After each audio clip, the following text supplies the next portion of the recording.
In eMe-controlled prisons, each cell block is assigned a bloquero.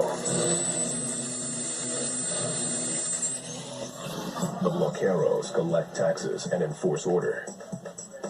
He also learned that the Mexican Mafia expected him to play by their rules. As active Mexican Mafia members, we are forever under each other's scrutiny for telltale signs of weakness. If anybody shows weakness, they're put to a test. And if they fail the test, they'll be killed. Alright, see, alright, first of all, I don't want anybody to think that I'm trying to disrespect anybody. I'm not trying to do anything disrespectful whatsoever. I just want to tell history in an honest way. I want to reveal facts in an authentic way. Whenever you hear former gang members who belong to these prison factions like the Mexican Mafia or Nuestra Familia or whatever group they may be a part of, I'm not targeting those two. They always tell you about how tough you had organizations. They always tell you about the killings.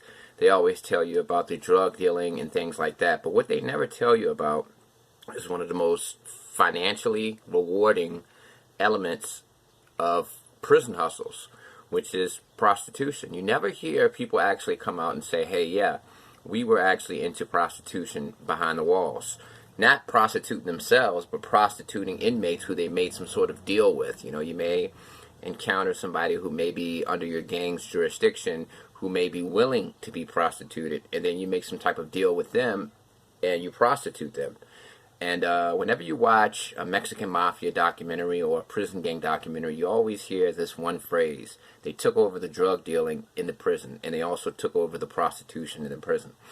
And you never actually hear people elaborate on that part. You hear them talk about the drug dealing and all of that, and it's a lot of prison channels out there. So what I want to do is show this guy from, his name is Rob, and he has a channel called Convict Inc., and he's telling a story, but within that story, he also tells the story about a young Sureno who was being prostituted by a member of eMe, the Mexican Mafia. So take a listen to this and go check his channel out as well.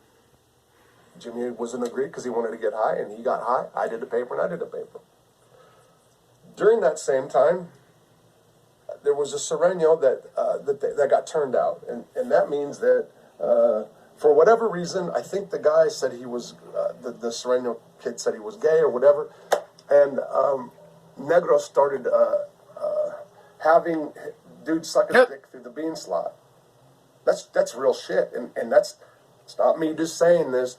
That was a wide open story at Leavenworth back in the day. I mean, just what? I mean, I talked to people in Terre Haute 20 years later and story, and I think they've got some code or whatever. They're not supposed to do that. I'm not really sure, but he was doing that. Yeah, and I'm not trying to make this guy Rob the spokesperson for this particular prison hustle. He's not. It's a fact. In prison, prostitution is a very, very lucrative business, but it's just not talked about a lot. You know, they'll tell you about the drug dealing, they'll tell you about other financial hustles, but they always leave the prostitution part out. And I think it's important to form an accurate picture of what goes on behind the walls in the pursuit of money.